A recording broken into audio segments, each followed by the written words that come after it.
Welcome to Paranormal Vlogs from the Dark Room.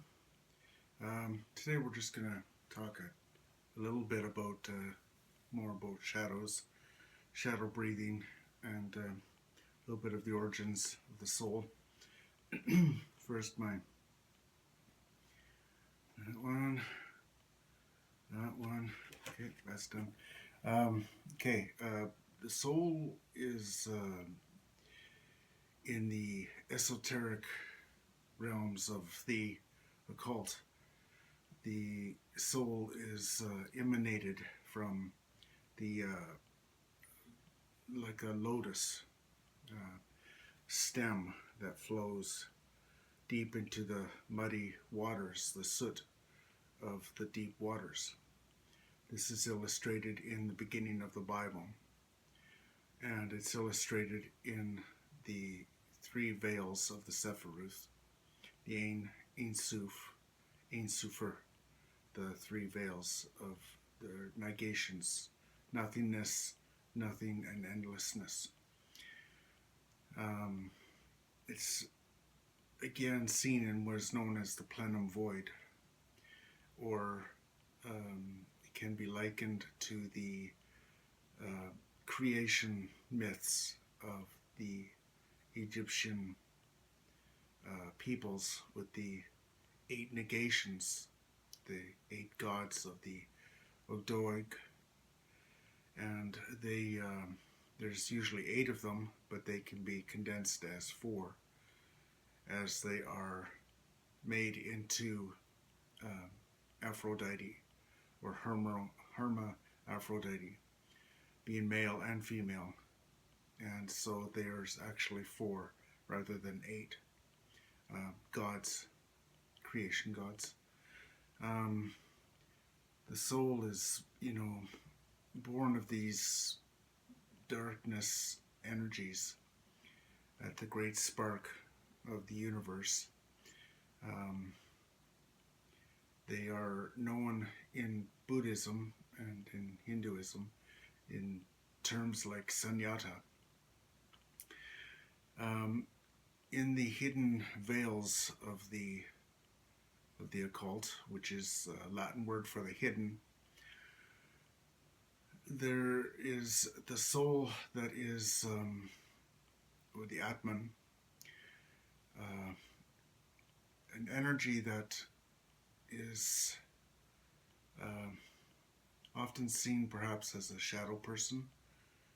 A lot of people have been seeing shadow people, and shadow people are nothing more than another form of spirit manifestation. They are simply another form of, they're really not much different than what spirits haunting most places usually are anyways. They're usually all the same. It's just a different form of manifestation, and a stronger form often. Okay, so the soul, again, is born out of a form of darkness that you really need to study, and I'll get to a video on this in far greater detail, because it doesn't make sense. Everybody thinks the light, and the darkness existed before the light, and it was the light that was born when the breath of life, which is another form of darkness in occultism, blew across the waters, stirring the waters, and thus creating light. In ancient Egypt, the soul was born out of a primordial mound of chaos known as the Benben, which later became a pyramid, and which later began to spring forth life from the stem of a lotus flower. All right, so let's just talk about the shadow breathing. Is basically very simple. It's just the same thing as white light meditation. You breathe in the white light, In this case, you breathe in the dark energy. Dark energy goes inside you, throughout your body, throughout your surroundings, and it's the exact same way as white light meditation, except in this instance, you want to put protections around you, always. The blue ray of Archangel Michael, the violet ray of Kuan Yin, the green bubble or shield around you should be of Saint Germain or the angel Raphael. These shields should emanate from your inner self. You want to start breathing in those energies first. Start breathing in, start with green, then the violet ray or the blue ray, whichever you choose, and emanate that out of your body throughout your surroundings. And if you see with anything with your eyes closed or sense anything around you, you may ask it to leave, and it should leave. Make sure your space is cleared of shadow people, because again, you don't want to be breathing in shadow people, but it can happen. And so it's a very simple technique, shadow breathing. It's just like a shadow on the wall or a candle light shadow, and all you're doing is just visually taking in that shadow within yourself and breathing it in.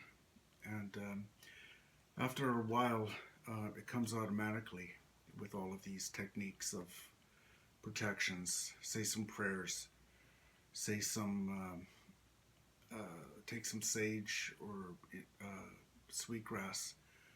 You may also wish to invite your highest spirits in to help you.